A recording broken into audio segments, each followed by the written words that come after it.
Hello, this is Strictly Jake, and this is my second video. The first video did gangbusters. I expected one view, which would be my own, and I got 15. So that's 15 times what I expected. And if Hollywood did those kind of numbers, let me tell you.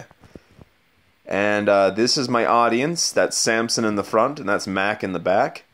And they're real good boys. Huh, Mac? He's a bit of a spaz. That's why he's kind of staring intensely, but he's a good dog. And sorry for the clickbaity title, but I got it off SpongeBob like 15 years ago. I thought it was a funny expression, and I made sure today that it is actually an expression. It was off of Urban Dictionary. The rest of the links just talked about people wondering what the consistency of their fecal matter should be, which was, I've never really thought about it before. I'm not going to think about it again. I wanted to talk about Preston Poulter and my thoughts on the whole Preston Poulter situation as of last week. As everyone knows, certain videos that he had made in his past that I'm sure he's not proud of leaked throughout the community. They were public to everyone, for everyone to view online, but they are indeed embarrassing, and they're being used as a tool to destroy his reputation. I don't like destroying reputations. I don't like destroying people. I am a man that believes in forgiveness, and I'm a man that believes that a man can change, and I'm a man that believes that no one should bully anybody, you know? But on the other hand, this is a situation where it couldn't happen to a nicer person. Preston has been oppressing this community for a long time. Preston Poulter's proclivities are sort of a divine retribution for comicsgate. So it is a tough situation for me to wrestle with. Preston Poulter, I don't really know what he said, but I know that his friends have called audience members cucks and simps.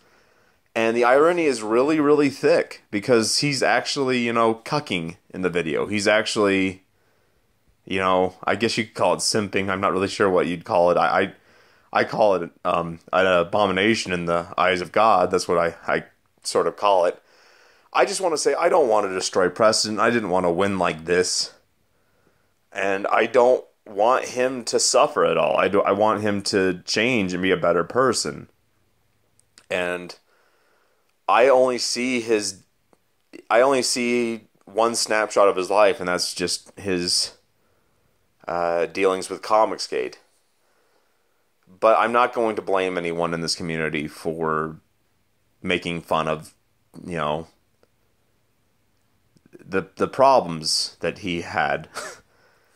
And the main thing that Preston should know, and all of his little buddies should realize, is that if this was Ethan Van Sciver, or this was Cecil, or this was anyone in comicsgate, Antonio, hell, it probably was Antonio at some points,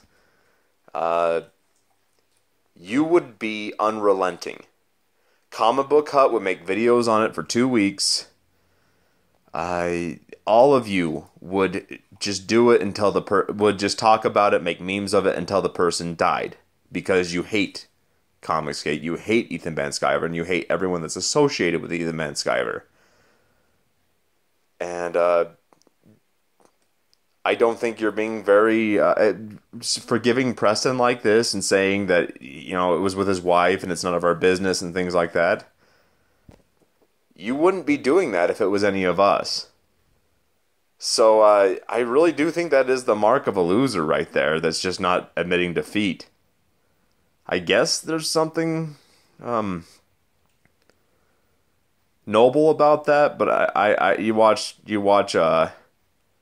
well, I actually never watched them, but I heard on Deadwood Dale, you hear what was happening to Preston. I don't know how you can call that noble. So that's just my thoughts on Preston Poulter. I do think we should sort of lay off on him, but not if you don't want to. I don't like destroying a man.